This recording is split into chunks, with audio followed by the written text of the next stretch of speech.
तो मैं न्यू भारत में आ चुका हूँ और यहाँ से हम एसी लेने वाले हैं गाइस। ये देखो, ये न्यू भारत है और अभी यहाँ से हम एसी लेंगे और मैं आपको दिखाता हूँ मैं कौन सी एसी लेने वाला हूँ।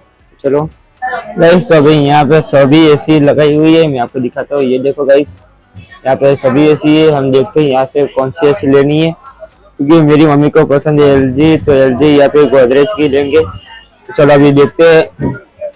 यहाँ पर भी लगाई हुई है गाइस। आपको जो एसी पसंद है बताओ, आपको कौन सी एसी पसंद, कमेंट में जरूर से बताना गाइस। चलो अभी मैं मेरी मम्मी को लेके आता हूँ और चेक करा दो कौन सी एसी लेनी है। तो गाइस, मैं अभी पीछे की तरफ आ चुका हूँ गाइस। ये देखो, यहाँ पे सभी तरह के फ्रिज है।